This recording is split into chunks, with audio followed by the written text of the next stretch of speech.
अस्सलाम वालेकुम my YouTube family, कैसे हैं आप सब? उम्मीद करती हूँ आप सब बिल्कुल खैरियत से होंगे और अल्हम्दुलिल्लाह से हम भी बिल्कुल खैरियत से हैं। तो जनाब एक नया व्लॉग लेके फिर से मैं हाज़िर हूँ और इतने दिनों का गैप आ गया था क्योंकि व्लॉग तो बीच में नहीं आ रहा था। 1-2 वीडियोज़ मैंने बीच में डाली थी शॉपिंग हॉल्स वगैरह, लेकिन व्लॉग नहीं बना पा रही थी क्योंकि वीकेंड्स जो हैं वो तो बिल्कुल बाज़ारों में ही गुजरते हैं और वीकडेज़ भी तकरीबन बाज़ारों में ही गुजर रहे हैं। और काम काम काम, घर के काम, फिर शॉपिंग वगैरह और सब कुछ जारी है ज़ोरों शोर से। तो बस वहाँ पे मसरूफ़ रहती हूँ और इसलिए फिर ना रिकॉर्ड करने का टाइम मिलता है और अगर कुछ रिकॉर्ड कर लो तो उस पे वॉइस ओवर करने का टाइम नहीं मिलता। तो जनाब आज ये सुबह-सुबह का टाइम था और बच्चों के लिए बना रही थी आज मैं लंच बॉक्स। और आज मैं बिल्कुल थोड़ा-सा डिफरेंट किस्म का दे रही थी, वरना मैं हमेशा से बच्चों को ऐसी चीज़ देती हूँ जो खाने में उनको आसानी हो। लेकिन आज मैं अंडा अलग और पराठा अलग और इसी तरह ही हाँ, नया जो ब्रेड शौक से खाती है तो उसको ब्रेड के स्लाइस सेक के वो मैंने अलग दिए थे और अंडा फ्राई करके अलग से रख दिया था। क्योंकि बच्चों ने कहा था हमें इस तरह से दो, तो फिर मैंने कहा चलो आज इस तरह से देती हूँ, खा के आ गए तो फिर बंदा आगे भी दे सकता है। तो खैर बच्चों ने लंच सान तो ये वाला ख़त्म कर लिया था और मसला नहीं हुआ था उनको कोई ख़ास, क्योंकि घर में तो खाते ही रहते हैं। और बस जनाब यहाँ पे मैं ये कंफ्यूज भी हो रही थी कि अब बड़ा कंपार्टमेंट तो सिर्फ एक ही है लंच बॉक्स में, तो उसमें अंडा रखूँ या पराठा रखूँ। तो खैर फिर मैंने कहा चलो यार पराठा और स्लाइसेस में रख लेते हैं और जो अंडा है उसको छोटे छोटे पीसेस में कट करके फिर मैंने छोटे वाले में रख लिया कि चलो बच्चों को खाने में भी आसानी हो जाएगी और जो लंच बॉक्स है उसमें पूरा भी आ जाएगा आराम से, इसी तरह ही चलो।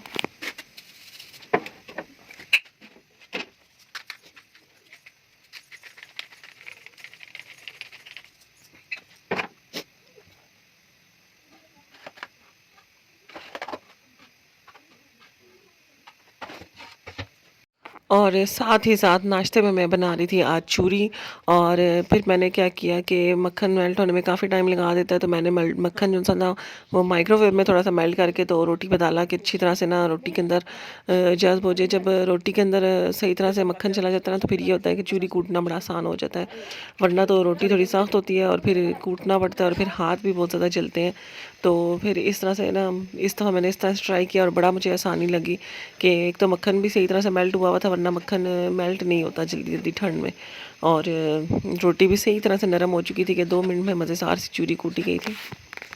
और बस जनाब नाश्ता तैयार हो चुका है, इसके बाद बच्चों को नाश्ता वगैरह कराया और फिर बच्चों को भेजा स्कूल। और अब ये नई टेंशन बनी हुई है कि आगे आ रही है शादी मेरी छोटी सिस्टर की और साथ ही साथ आ रहे हैं बच्चों के एग्ज़ाम्स। बाकी स्कूलों में तो काफ़ी सारे स्कूलों में अनाउंस हो गया, तो उनको पता चल गया कि अब है हमारे हैं, तो अभी अनाउंस भी नहीं हुए। तो कुछ समझ नहीं आ रही है ना कि शादी के दिनों में एग्ज़ाम्स हो जाएँ, तो वो टेंशन बस बनी हुई है। और यहाँ पर जनाब मैंने ये मंगवाया था दराज से एक पार्सल, तो मैंने कहा चलो अब एक ही मंगवाया हुआ तो इसके लिए अलग से तो कोई हॉल बनेगा नहीं, तो यहाँ पे इसे व्लॉग में मैं आप लोगों से शेयर कर देती हूँ कि क्या मंगवाया मैंने।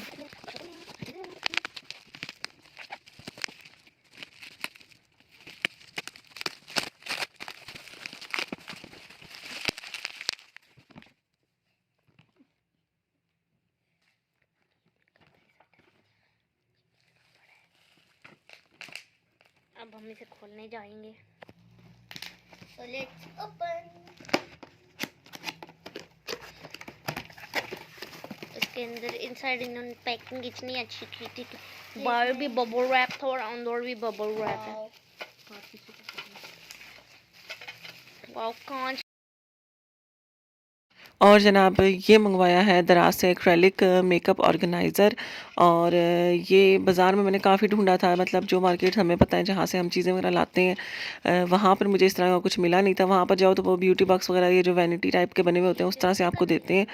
तो हमें चाहिए था ये जो ड्रेसिंग के ऊपर रखने के लिए होता है। तो खैर यहाँ ये पहले एक दफ़ा मंगवाया था, तो हमने मंगवाया था शॉपोहॉलिक से और वहाँ से ज़रा काफ़ी एक्सपेंसिव मिल रहा था।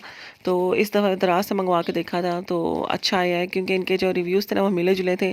क्योंकि एक दो जो लोग थे ना उनके ये टूटे हुए भी निकले हैं और हमारे पास टाइम कम था। मैंने कहा अगर टूटा हुआ निकला है तो फिर रिटर्न करवाना और सब कुछ में भी बड़ा टाइम लग जाता है, तो फिर कोई मसला ना हो जाए, तो बड़ा डर डर के ही मंगवाया था। लेकिन खैर अल्लाह का शुक्र है अच्छा निकल आया और बिल्कुल ठीक था। और लग भी बहुत प्यारा रहा था और इसका साइज़ भी ठीक था, क्योंकि 3-4 पेजेस मैंने देखे थे तो रेट थोड़ा से कम थे वहाँ पर, लेकिन ये था कि उनके साइज़ भी फिर छोटे हो रहे थे। तो जो साइज़ मुझे ये बड़ा मिल रहा था उसमें ये सबसे रीज़नेबल मिल रहा था और ये मुझे तकरीबन डिलीवरी वगैरह डाल के 2300 का मिला है शायद। तो मैंने कहा चलो आप लोग पे आप प्राइस भी पूछते हो तो मैं आप लोगों के साथ शेयर कर दूं पहले ही। और बस जनाब यहाँ पर बना रही थी मैं पास्ता। काफ़ी दिन हो गए थे पास्ता बनाए हुए और आज और कुछ बनाने का मूड भी नहीं था। तो फिर मैंने कहा चलो पास्ता ही बना लेते हैं, क्योंकि अब बच्चे खाते हैं तो फिर ये सुकून होता है कि चलो सारे खा लेते हैं तो बन जाए। और जनाब हमारी तरफ तो शुरू हो रही हैं, हो चुकी हैं बारिशें। अब आगे 2-3 दिन बता तो रहे हैं कि बारिशें ही हैं, लेकिन देखें क्या होता है। तो आप लोग भी बताएं कि आप लोग कहाँ कहाँ से व्लॉग देख रहे हैं और कहाँ कहाँ पे बारिशों वाला मौसम शुरू हो चुका है। इस दफ़ा बारिशें काफ़ी लेट हो गई हैं, वरना जनवरी में, दिसंबर के एंड में या जनवरी में स्टार्ट हो जाती हैं और सही कड़ाकेदार बारिशें होती हैं। लेकिन इस दफ़ा एक तो लेट हो गई और दूसरा सही खुल के हो भी नहीं। और बस यहाँ पर जो मेरा पीलर था वो भी ख़राब हो चुका था। और ये होते तो बड़े मज़े के हैं, मतलब कि आपका काम ना आसानी से हो जाता है जब आपने इस तरह कोई काम करना, ख़ास तौर पे गाजरें काटना मुझे बहुत मुश्किल लगता है और इनसे ना 10 मिनट भी नहीं लगते और मज़ेदार सादा सारी गाजरें कट जाती हैं। लेकिन ये है कि इनकी लाइफ बहुत कम होती है। मैं पहले भी जो लेकर आई थी वो भी थोड़ी देर से बाद बस बिल्कुल ख़त्म हो गया। और ये जो मैंने मंगवाया था ये भी बस थोड़ी देर से बाद अब इसने ना उस तरह से काटना छोड़ दिया है, जिस तरह से बस पील करते हैं उस तरह से बनाता है। जो जूलियन कटिंग होती थी वो करना छोड़ दिया इसने, अब दोबारा से मुझे लेना पड़ेगा। तो ये बात मुझे पसंद नहीं आई कि भाई इतनी थोड़ी सी लाइफ क्यों, ये तो स्टील है, इसका इसने कौन सा घिस जाना है या कुछ हो जाना है, तो फिर पता नहीं कटिंग क्यों करना बंद कर देते हैं ये।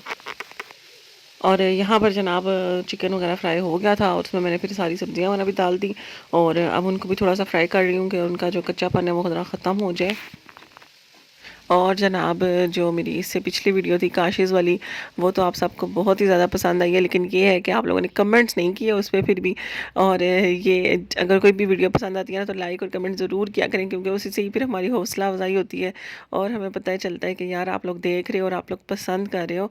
तो कमेंट करना और लाइक करना हरगिज़ मत भूलिया करें, बल्कि इस वीडियो को भी जल्दी से अब लाइक कर दें और अच्छा सा कोई कमेंट भी कर दें।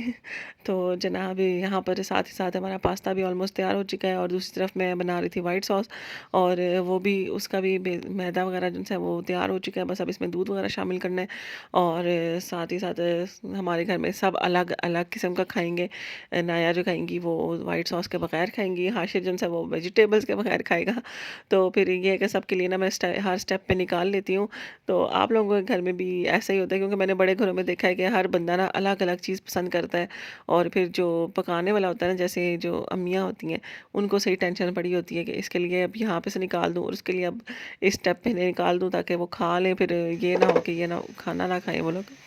और बस जनाब यहाँ पे मज़ेदार सा पास्ता हो चुका है हमारा तैयार।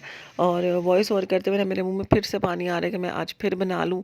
और शुरू शुरू में एक टाइम था कि जब मैंने वाइट सॉस पास्ता मतलब नया नया देखा था और मुझे था कि पता नहीं इसको मैं खा सकूँगी या नहीं खा सकूँगी। मुझे बनाने का बड़ा शौक था, लेकिन मुझे होता था पता नहीं हमसे खाया जाएगा या नहीं खाया जाएगा, क्योंकि इसमें दूध होता है, क्रीम होती है, तो कुछ अजीब सा ही टेस्ट ना हो। लेकिन एक दिन फिर मैंने हिम्मत करके ट्राई कर ही लिया और शुक्र है अल्लाह का कि पहली दफ़ा भी अच्छा ही बना था, क्योंकि मैंने यूट्यूब से काफ़ी सारी रेसिपीज़ देखी थी और उनको मिक्स वगैरह करके, जो हम देसी पीपल करते हैं कि जी 10 रेसिपीज़ देख ली और उनको जोड़ जाड़ के अपनी एक नई रेसिपी बना ली और फिर वो बनाई, तो खैर कामयाबी हो गई थी। और लास्ट टाइम जो गजरेला बाई चांस बना था वो सबको काफ़ी ज़्यादा पसंद आया था। और फिर सब अब दोबारा से कहते थे कि बनाओ बनाओ गजरेला बनाओ।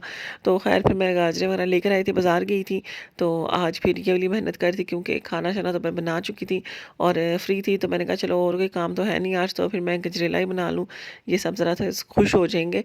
तो बस यहाँ पर इस दफ़ा मैंने गाजरें चॉपर में कद्दूकस की। लास्ट टाइम तो मैंने हाथों से की थी और हाथ ना मेरे टूटने वाले हो गए थे, तो इस दफ़ा थी भी ज़्यादा, तो मैंने कहा चलो मशीन में ही करें।